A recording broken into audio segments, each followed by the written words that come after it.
Welcome to Explore Cyber Podcast, which is essentially the lore of experienced cyber explorers and exploiters of today. During the last 10 years, Ivan Melnik has been addressing cybersecurity incidents from various perspectives as a pen tester, as an IT administrator, and of course, as part of incident response team. You can never predict your next cybersecurity incident, but you can prepare for it. Today, we visualize what happens during an incident and how we deal with it. Enjoy! It's amazing to speak with a person who seen incidents from so many perspectives. You know how to emulate incidents, you know how to mitigate incidents, you know how to negotiate incidents. And because nobody knows when the incident will happen and at which point it will happen. But if an incident happens, what should we do?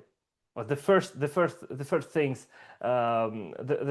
thing when the incident, do you need to hire people? Do you need to what happens when an incident happens? Hi, Sam. First of all, thanks for invite, and it's a pleasure to be here and speak with you also. Thanks. To answer your question easily, if this question comes when incident happens, you're loser. So all these questions should be answered before incident happened, and that's why it's very important to work on your cybersecurity strategy to prepare yourself. You can prepare yourself for anything in this world, but like strategically to find a partner with who can you call if something happens, to prepare your bosses that, hey guys, if something happens, we're gonna do that, and that. Please don't communicate like in big ransomware cases or something like that. Don't communicate with an email. Please just I don't know, use WhatsApp better. It's gonna be more secure than your compromised email right now. So Oh, the that's interesting. Interesting. Yeah. So yeah informal channels work in these situations. Like they still keep being stable even if proper channels are compromised. absolutely, and that's the case what should be prepared. I mean, incident Mhm. reaction, I'm like in-house incident responder, so and in-house security. That's why I not only in incident responder role, but also in some kind of IT security management with consulting option in-house, forensic, and like we are four men and we are like four men's army.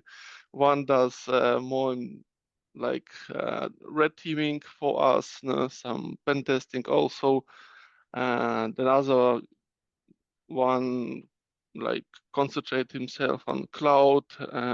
One dude is really cool in Windows forensic. I'm doing like smartphone forensic and incident response and Windows forensic, and yeah, we are building right now the completely SOC as an infrastructure for a big company. I don't know if I can call that Well, the but name of the yeah, company. ultimately it's all around incidents, right? So instead of Yes, handling incident when it happens, you prepare. So hopefully it will never happen, and if it happens, you are prepared. the most important part is you should always think about that it's gonna happen. Yeah. Maybe not at your time in the office or in your company, but sometimes everyone gonna be hacked. So that's like axiom what you should take to when you start working cybersecurity, especially in blue team. Um, and yeah, preparation is the key. Preparation, prepare your instruments, prepare your tools, prepare your assets, prepare the most important, prepare your colleagues. I mean, I am one of the who think that good awareness is the best mitigation for incident for hacking. Good awareness is the best mitigation, absolutely. And That's the communicating point. with people, you know, if you just start talking about cybersecurity, what I see, people just run away like, oh, cybersecurity, it's somebody else works on that. No, no, no. Everybody in the company should be aware of cybersecurity, should be prepared for the stress that comes with this. And if this is a big part of preparation, I absolutely agree. And you know, but when if this already happened, Mhm. What could be the strategy to calm down your colleagues, to make them more peaceful? I guess the one of the most important, don't try to do something appointing. Don't try to find who does it.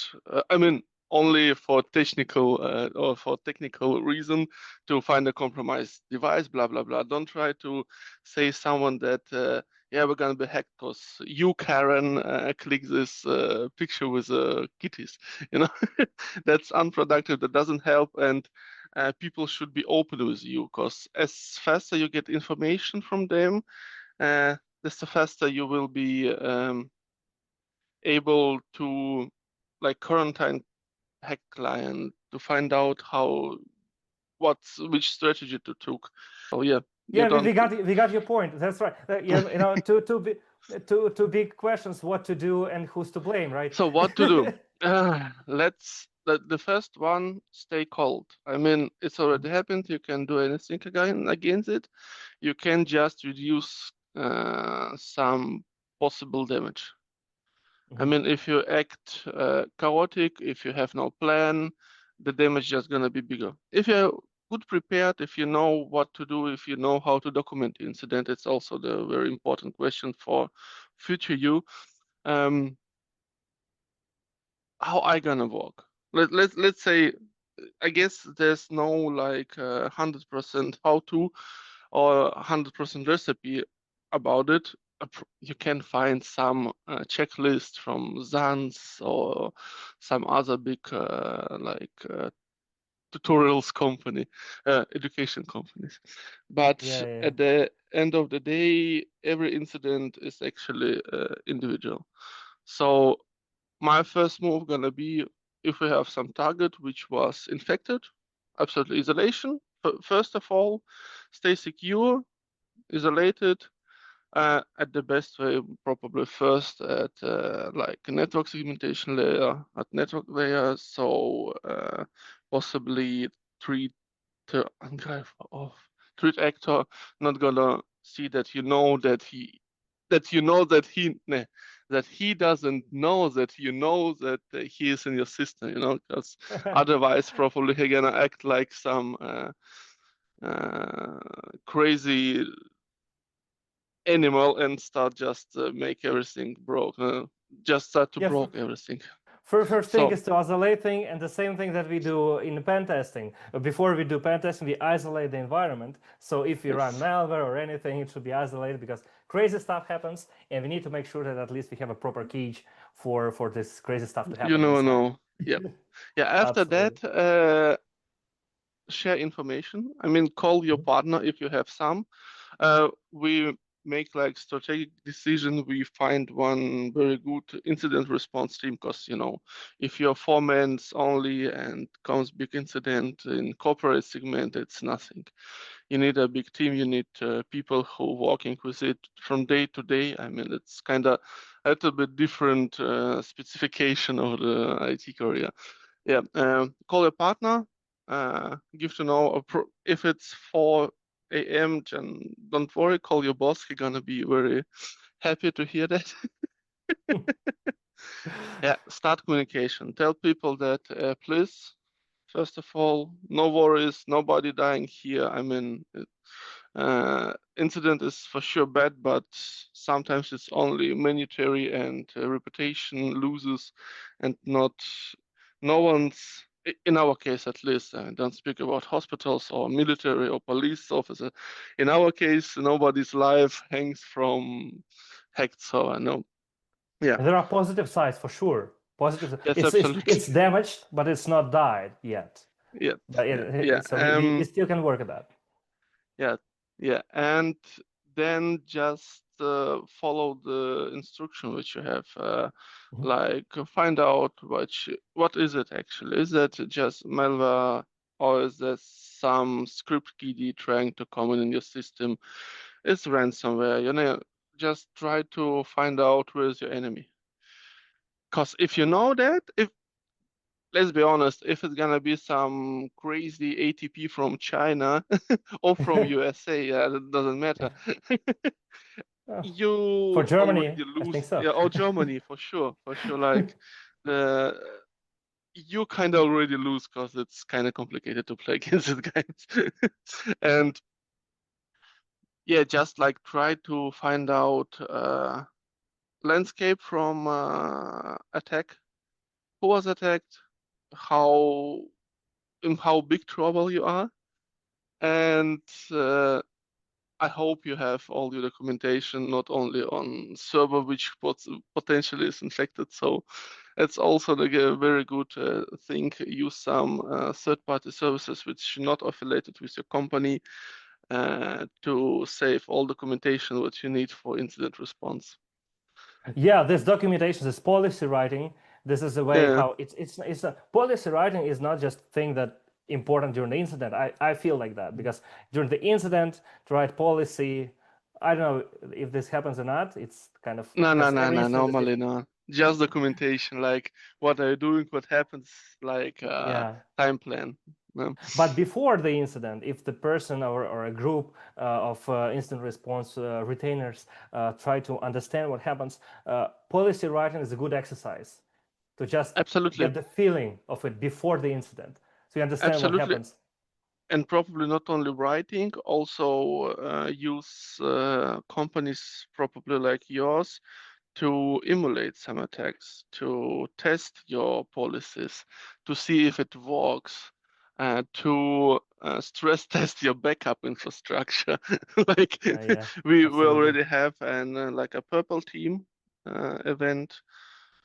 Absolutely genius. It shows it's better like you can plan as long as you wish, but you just need to test.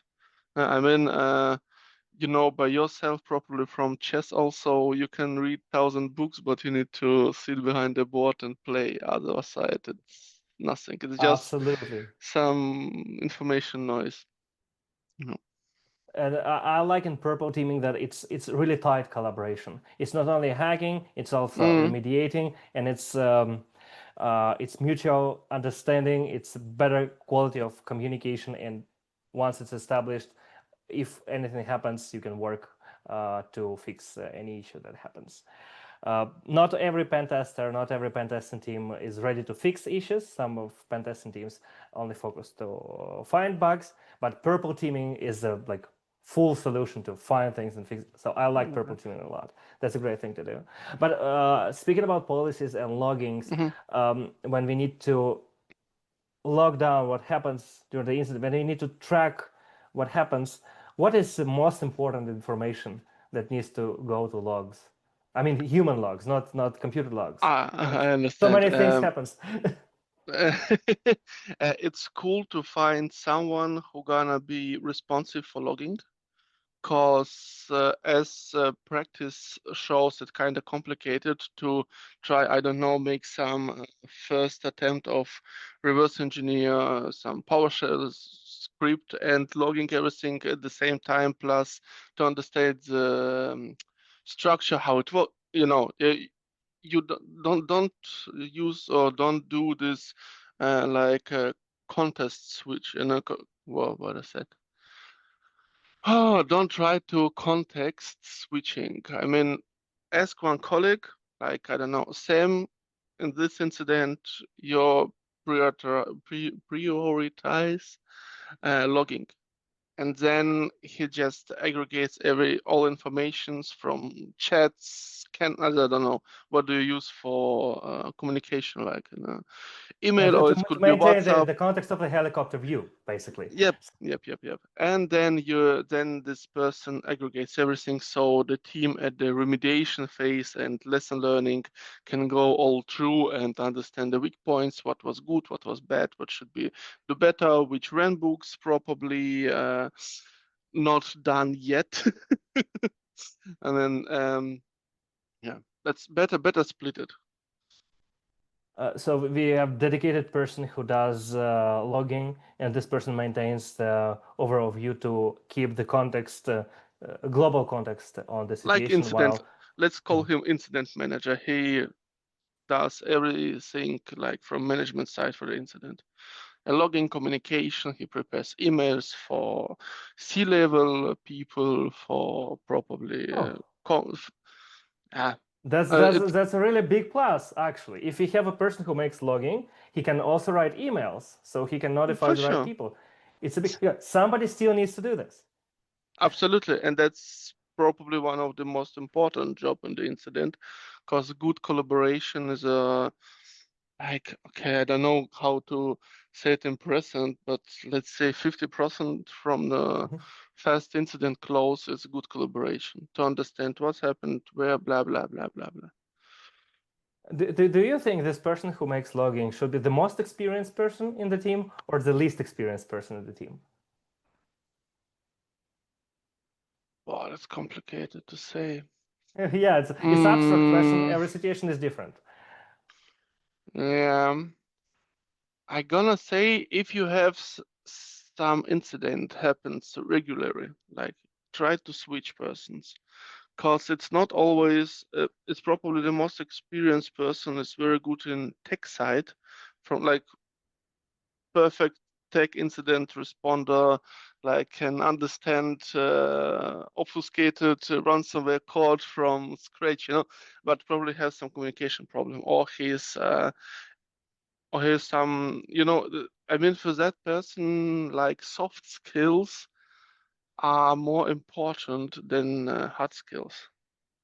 Because he is the one who should actually calm down people to speak with like a management segment, like a translator from security technical language to normal people language.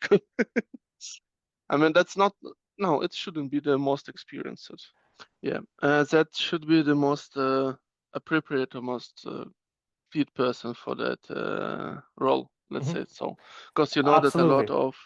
a lot of firm or companies who does consulting job for incident response. Also, I mean the big guys who's coming when your house is on fire, when they start like communicate with street actor. If we're speaking about ransomware attack, they Yeah. have dedicated person who does only communication because he's good at that, he's competitive of that, and he can do his job good. I mean, and that's the point. Wow. Wow. If so, somebody specifically trained and does nothing except communicating in ransomware groups.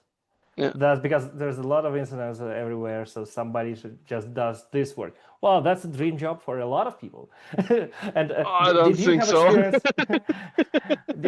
Did you have experience with this, or with some of your people? Did you see how this happens? But if you can Mm, share any story, I I'm understand a lot of happy. it. I'm happy now that no, actually, Oh, great. we like in-house security. We doesn't have so big incidents right now, and I That's hope because it's you not were gonna good. come. Yeah, That's because you were good. we doing our best. Yeah, that's the point. So yeah.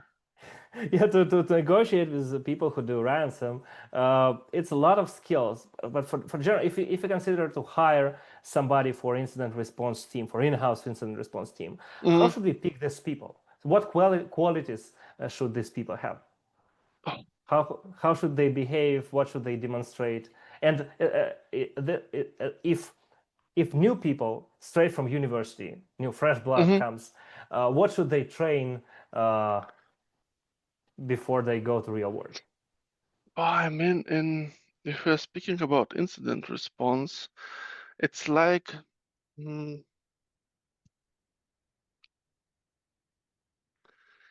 I guess it's kind of complicated to directly start to do like incident response because you need some experience uh, in SOC or in pen tests or in system administration.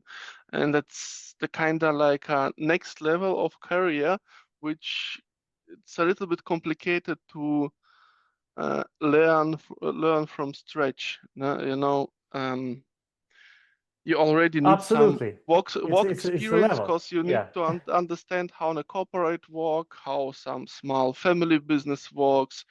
You should be able to.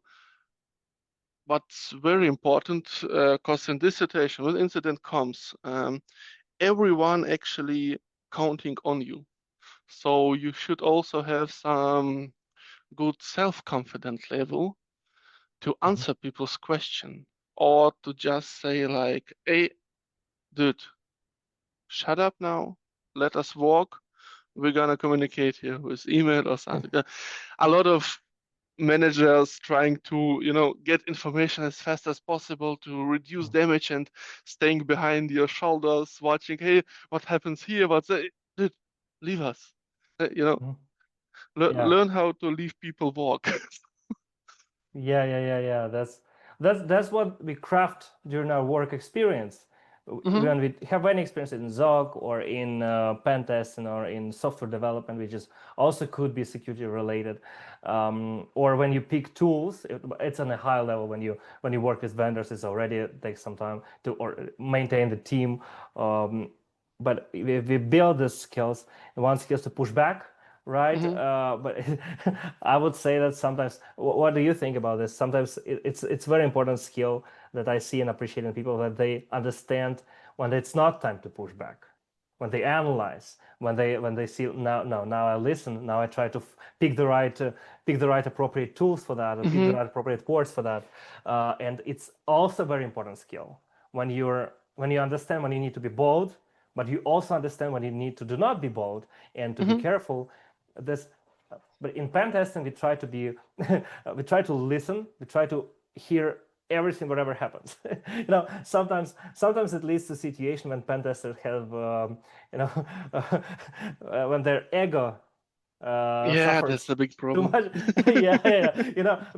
Because you try to be humble to understand whatever Cool. happens, to comply with whatever happens, and with this, you hear so much information from everywhere, and you want to hear and to get every bit of information, and this sometimes this information is just hard to hear, and you hear it from outside and you hear it from inside, I listening to guess your own most harder experience. is that to prioritize this information, what you hear. And Hmm. that's where you need this some level of experience. Because Yeah. sometimes you hear, as you say, a lot, but people just then concentrate on some one thing and lose anything else. And that's also the big point. Probably, especially in SOC, or when you have SIM system, there Yep. there are special attacks. As you probably know better than I about that, when people specifically create a lot of events to overload the manager of SOC, so so person will lose attention after reading a lot of alerts. Yes, the prioritizing things is a very important skill, but we can only see what we need to really prioritize if you take a look on what actually happens, and you can Mm. only see this at workplace. And that's the point where we're coming Hmm. actually to a very, very important question or very important topic for every in-house security people or just in-house security IT teams. The biggest lack which I saw nowadays is asset management. A Uh-huh. lot of the company don't know what they own, and that's so big problem because just imagine you have a very nice, beautiful, big house, but you're not sure how many entries is there, how you're gonna protect it. It's just, you can't protect something which you doesn't know that it's even exists. Hmm. And that's the point. Well, So the well, security starts normally not from hardcore security like policy reading or these and that. It starts always with low level, entry level system administration, in my opinion. sometimes it ends there, especially on patch management. It ends there. So Yeah. at the end of the, yeah, we know patch management should be automated, but at the end of the day, there should be a person who once a month goes through every asset and just checks, takes a look at if it looks good, if there is an alert updating. That's Or it. one team, because the Yeah. question is how a lot How big assets is do it? you have? Yeah, that's the point. Yeah. And at the end of the day, security versus usability and versus business.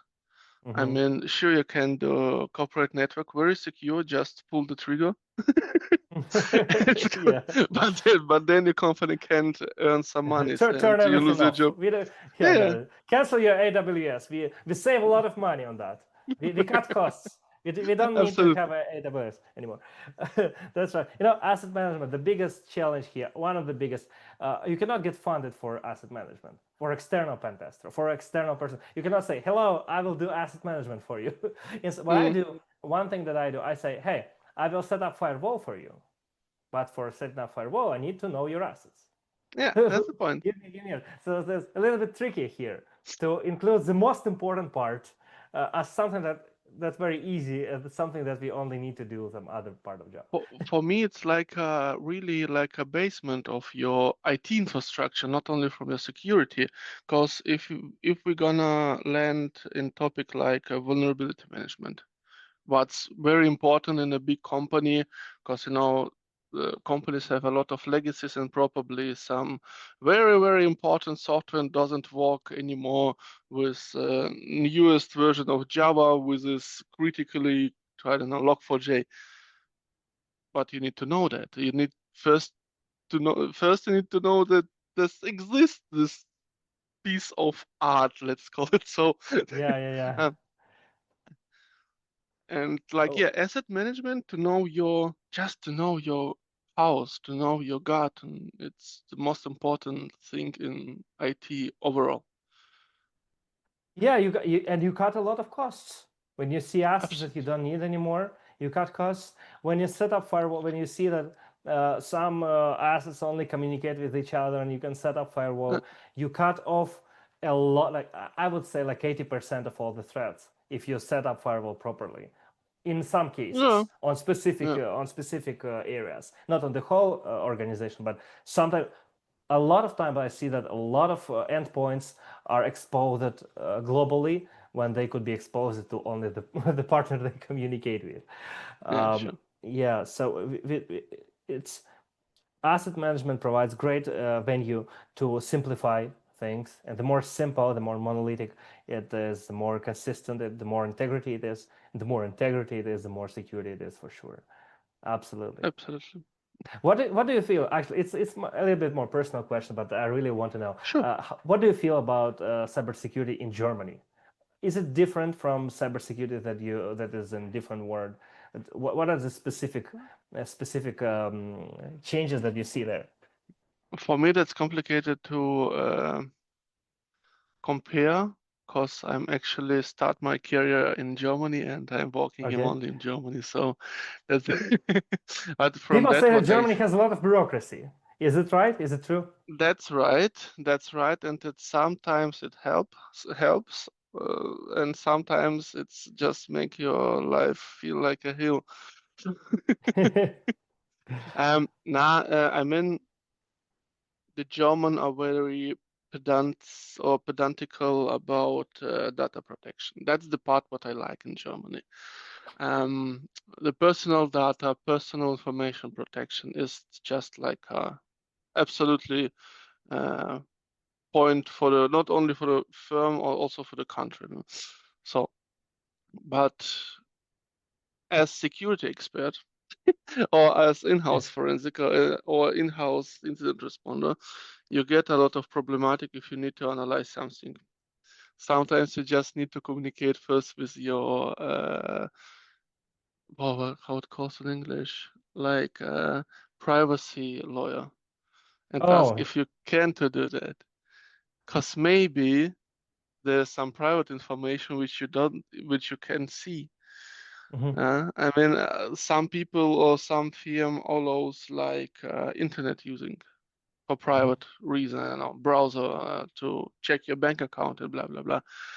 And in this point, actually, if you cuts or you take some forensic image for analyze, the browser history could be not accessible only during legal problematic. So you mhm. officially you can't watch in the browser history because there could be some personal information. We see now that some countries and some counties and some little places and states, in the United States it's a little bit different because every state has their own rules, and sometimes it's funny because some websites I recently needed to delete some information from the website, and I Hmm. sent them an email like, according to CPA, please delete. And they sent me the response. If you're in California, we will delete everything. If you're not in California or not CCPA enabled state, just delete your account. That's the best that you will receive. They have specific process to delete everything. It's automatic. But Yeah. instead, because they fight for our data, and if they can avoid CCPA, so now we see that in some states, in some specific places, um, all over the world, it's illegal to pay ransom. Yep. And Do you if you feel ask like if it's legal in German, I can't answer this question because I don't know, to be honest. I can tell my personal opinion about it. yes, please? I, mm, it's like for me, uh, some measure just try to make ransomware not so profitable, and from this position to stop the attacks or reduce attacks. But for the firm or for company who was ransomware, and if they get, I know, you can't always trust, but you can't play like, okay, I give 2 million euros probably for bad guy. Yes, it's ethically not so good, but come on, we're living in capitalism. It's not nothing about ethical here, and save like few months of operations for your firm, which gonna cost you then, I don't know, 50 millions euro paid. But after you paid, please at least shut down your system for 1 week and take some good investigations team, try to find out what was the entry point, if they have some backdoors in there. Um, I'm always more for like practical usage, for practical solution. No? And it's, for me, it's complicated. I gonna pay if you're gonna get at least 80% like sure that you're gonna get a decryption key. Yeah, because it can cost your company complete business. And And of yeah, course, if your lawyer allow you to, because it's a big question, it's the first question, I guess. Of course, we put legal questions aside. It's just the yeah, feeling, the feeling. Yeah, we could pay if we know that it could be decrypted. If there's a known gang, Uh, yeah, and y- you touched a very important point here. But after the event gone, or after either somebody paid the ransomware, or the fixes, or after we understand that, like, the incident is here, and we mhm. start mitigating it, and we mitigated the most important parts. How do we understand that the incident is done, that we did everything that we need to do? What are the typical processes, what we do after the incident to make it solved and to switch to different things? Yeah, after a whole like remediation phase. When we can start drink vodka? I need to Never, get it done I and don't start drink drinking. vodka. Not you, not you, not you. I mean, top management. When can we celebrate? You mean okay? When I can celebrate that. Probably never. Um, I mean, if you, mm, that's the point where we come back to importance of preparation. If you can say, okay, all my assets right now are working, we have have had like a good backup, we played back, everything work, uh, we are in good operation state, we closed possible entry point from attacker, like blah. We done everything what we could, Mhm. close the incident. I mean, you at the end of the day, you just can hope and pray, because Yes. you can't forget about the people factor, Mhm. and it's possible just to oversee something. And that's why, for me, it's always good to call some extern also, like people who doesn't know your infrastructure, because they ask you questions which for you is normally, it's okay. No, I know that the system. And yeah, if you feel that you're good, if you goes, or if you has already gone through all your checks in your checklist for remediation, you can close the incident. But most important part, start after that, lessons learned. And that's the point which a lot of teams don't do or forget to do because they start celebrate too Yeah. early.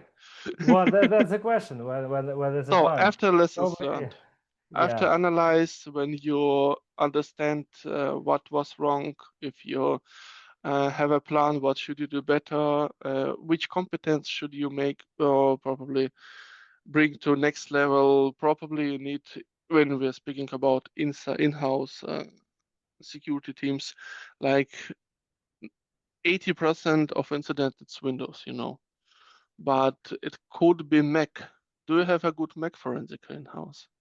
Or Oh, some yeah. people who know how to good set up Mac infrastructure or Mac Mhm. security on the device, and and everything could be an extra entry point. Also the phones, because a lot of In. the smart devices are also connected Mhm. over I don't know, some VPN to the back of the office, and a lot of the people just doesn't control that or have no mobile threat defenses. So if you're sure that you does everything you can and a little bit more, then do your lessons learned and then go drink some Celebrate. vodka. But is there thank you. But is there any specific time frame, like 30 days after the incident? Because nobody will do this, after right next day after we pay ransomware, because Yeah, when we yeah. can Then after relax. after the pay ransomware, you need to work a lot of. It depends. I Mhm. mean, you Yeah, should always be able just to say it for yourself when it's done. yeah, And there's no time frames for or like categorization, for the yeah. incidents. But what you told, it's kind of good practice to probably come back to the incident after some time and just to recheck if you forget something, with a cold head, with fresh eyes, just look one more time what was happened. Uh, you can probably think clearer because in an incident, adrenaline level, it's Yeah. your head. Wow. Okay. To return back after some time, that's a great thing. Maybe a pen test would be a good thing after the incident. When you have the incident, a pen test to make a little At bit. least Yeah, first purple team or pen test, yeah, yeah, and yeah, then maybe do a red team. That's the point, A lot of the companies start to think about security when incidents already happened. yeah.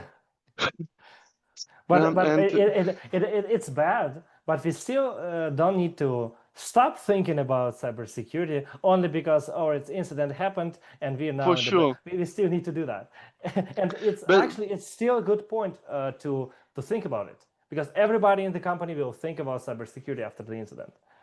sure, and you as security team gonna get a better budget next year for Yeah, absolutely, cybersecurity solutions. But overall, absolutely. prevention is always better as a solution. Yeah, yeah, yeah. So it comes to the fact of life that we need to work with external vendors, and the external Sure. vendors for forensics, especially for mobile forensics, because we don't have many people who know mobile forensics as extensively as you know in working this incident Mm, through mobile forensics and doing other mobile forensic things, or we need people who do pen tests, docs, and everything. And we don't have like we don't need to have 100 people in house and pay them salary. We better absolutely just not. hire them.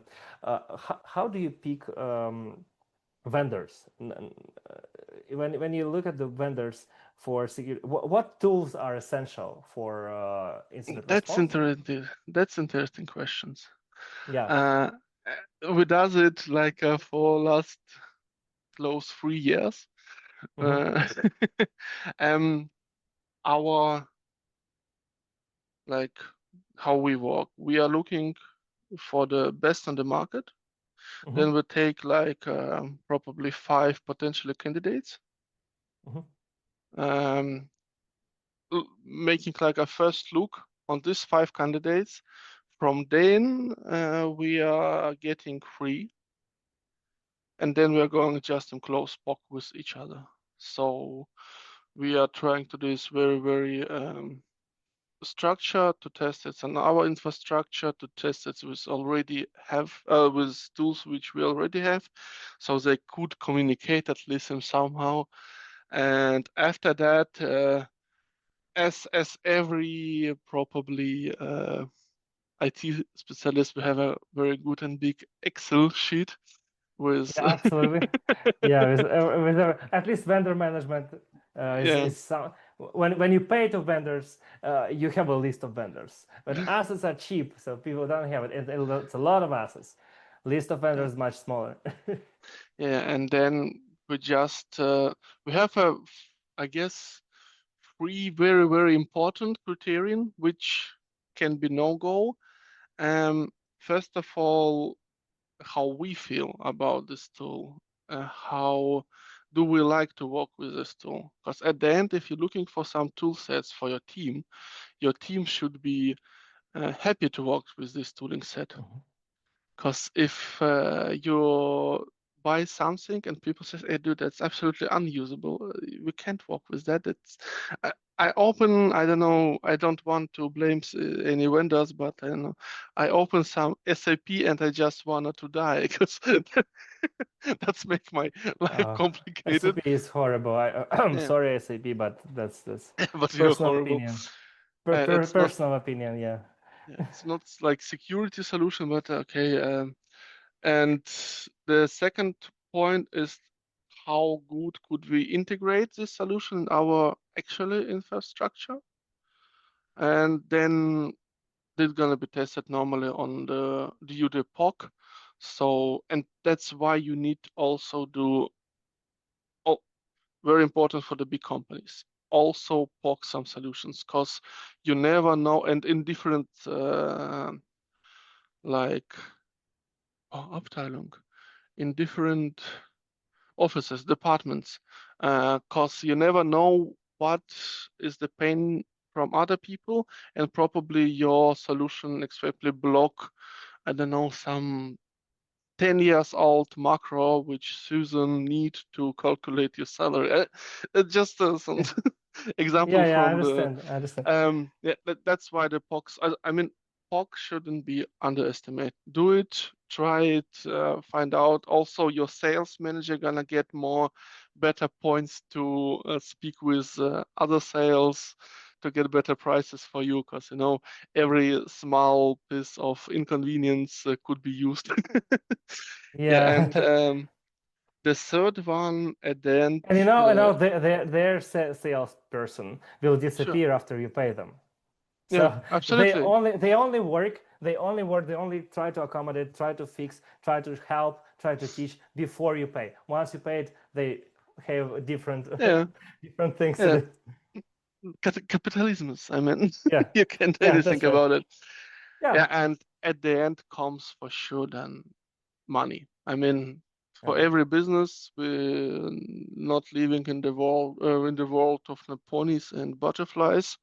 Money rules the world right now, and sure, better pay a little bit more for a really good solution as save few grands and then sacrifice yourself, because this um, economy which you do in these a few grands can cost your company a millions. So, Yeah, it's multiple. It's a scale. It's a big mm, scale. It depends on if it's good if you have a good sales agent, so you can negotiate on the scales if it would be if the cost could be optimized reasonably or not. That's a big thing. So we usually have like five people, five top companies. You negotiate with them, and you see which is better.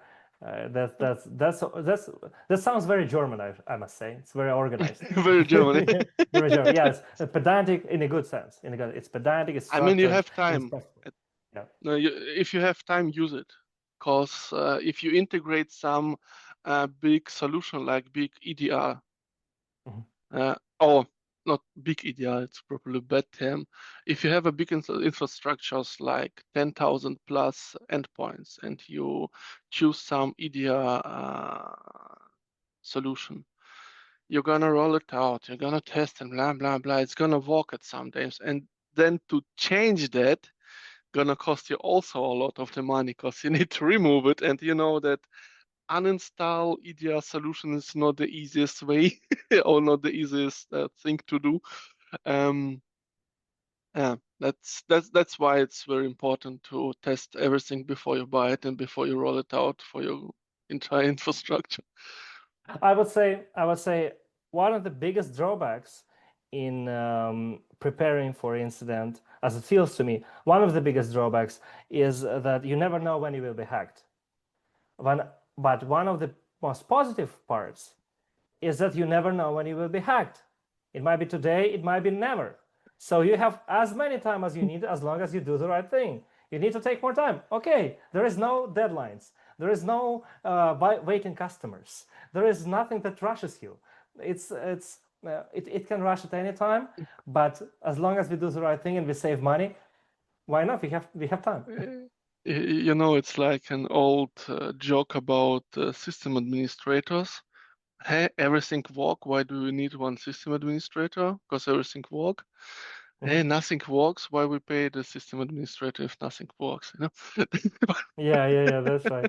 I And remember the Henry Ford who paid to maintenance team only when they do nothing, and that's when they work, he doesn't pay. So do the yeah. work fast.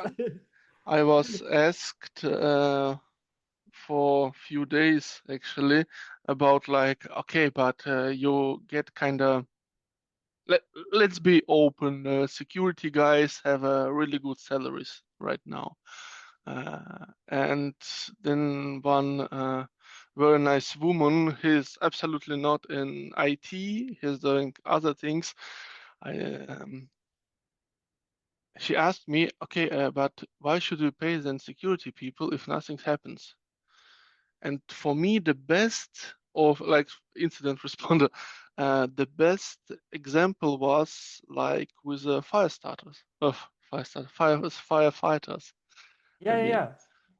and that's the point, because sure, a lot of people see firefighters only if they're trying to fight some fire, and forget that to do that, to be able to fight fire, they need to train every day. They need to do preparations. They need to do a lot of tools like a firefighter car and blah blah.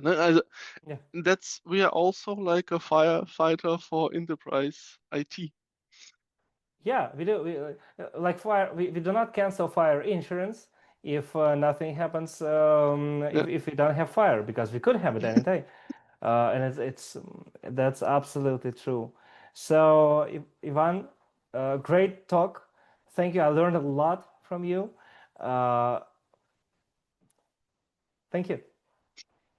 Always, always. But the most important, as we start with awareness, I want to end with Yeah, awareness. Please, yeah, awareness please. or do good awareness for your company, because at the end, most valuable and most vulnerable asset in your company is people. Oh, absolutely.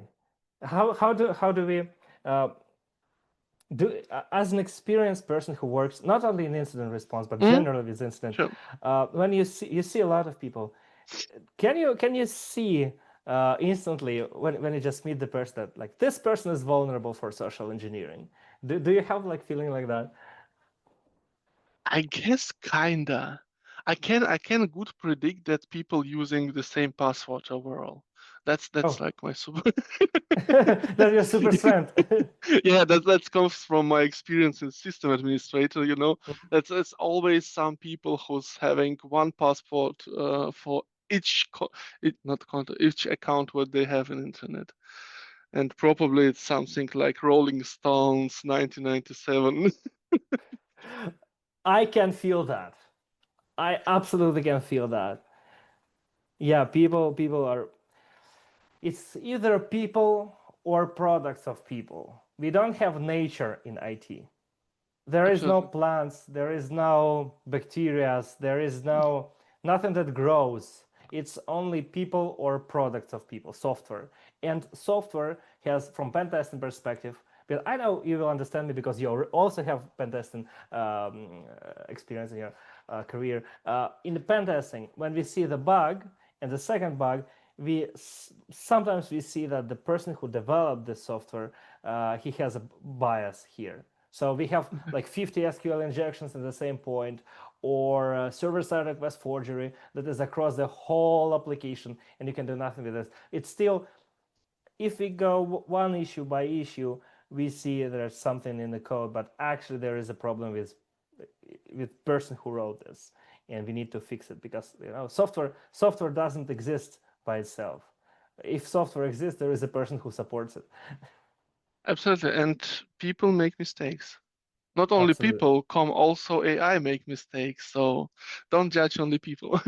Everyone makes mistakes. And that's why it's so important to ask questions, to check your software, to make some audits from your software. Yeah, that's the point. Absolutely. People, especially on early stages, they don't understand this, but we have so big salaries in security, and we have so respected positions, not because we go and blame everybody, not because we come with critics. Instead, it's not because of this. It's not because we say bad words. Absolutely not.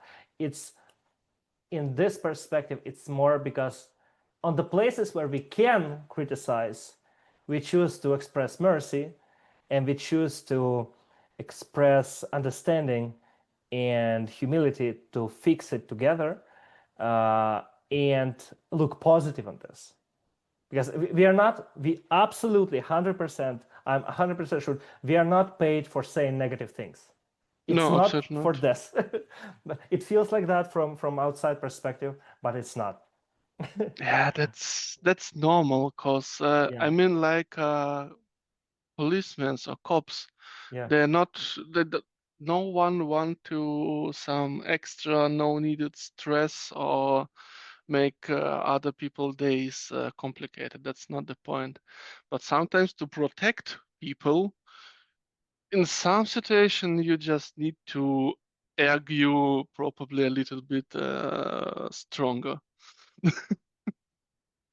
But at the end, We all make this mistakes. problem, We all have losing passions sometimes. sure, It happens. Yeah, but sure. it's not a strength, it's a weakness. That's why I see sometimes we receive uh, uh, we see situations when people get very sensitive to incidents, or Hmm. and then we need to calm them down, right? Or people get sensitive about vulnerabilities, and then we on our side should calm them down. But it's not about looking for who is guilty, because who is guilty is the guy who will hack you and demand the ransom. He could be guilty, but That's the we are point. looking for we are looking for a constructive resolution of whatever happens, as allies, as team. Yep. And Absolutely. security should work always with other people together. So, because without other people, we are also nothing. Yeah, And that's, absolutely. I mean, probably big part of incidents what we're getting from our colleagues. Sometimes solution doesn't alert. I mean, good crafted phishing email, it's not gonna see by Google or spam filter or something other, but good employee send it to us and say, hey, please could you check it? I have some bad feelings. And what you should bring to people was you walk through like, hey dude, you're professional in your part of the job. I know you're good 3D artist properly, or you're good in Excel. We're good in security. If you have some question, don't be hesitate, just ask. The main point is no dumb questions. Well, yeah, it takes efforts. Every question takes efforts to do not feel that the person who asks is dumb, but it's hard to judge if your question is dumb or not. So if you don't know if the question is dumb or not, ask the It's not question. dumb. So Yes. reject. I would agree with you that no dumb question, right? No obviously dumb question. So if you see that it's obviously dumb, uh, don't ask it. But if it's if you're not sure if it's a dumb question or not, ask. So we make you sure that it was a dumb question. Like German says, asking question doesn't cost you extra money. Yeah. Well, depends, but generally speaking, yes. Yeah, I mean This is- in-house. Like if you ask the baddest thing what could come that someone rejects your question.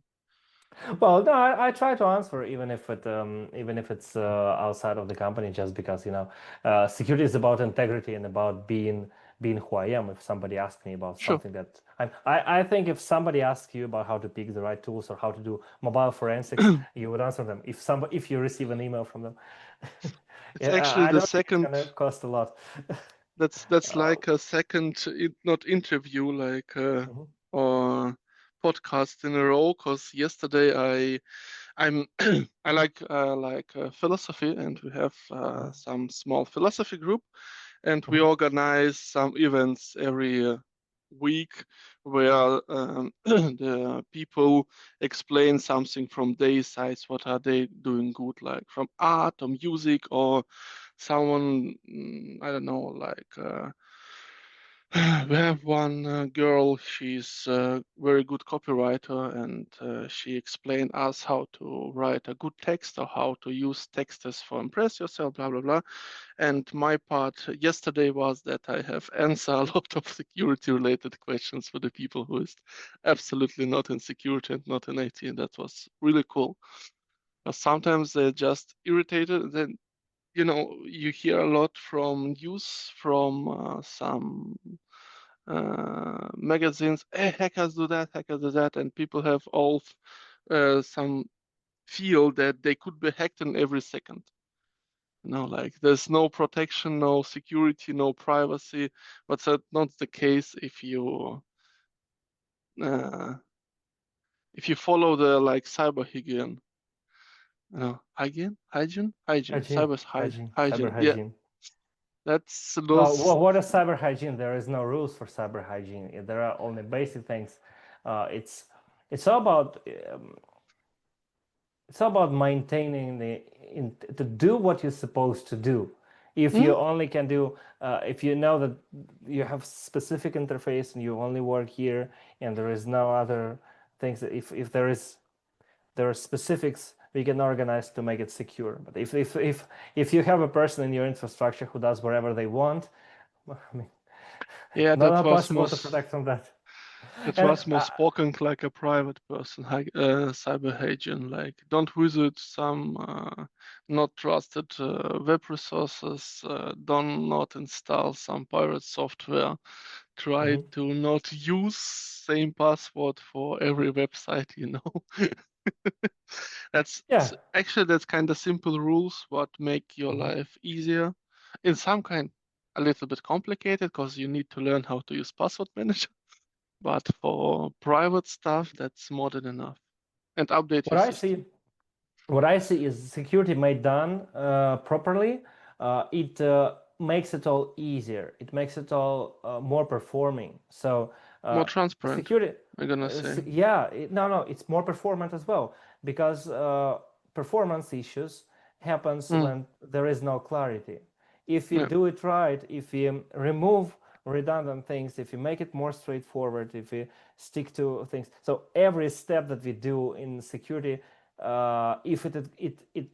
if it increases performance, it's the right change because it's not just it's not just adding abstract security. It's adding a lot of human attention there. And if you look at some specific point, wherever point it is, we can improve there. So Mm, we absolutely.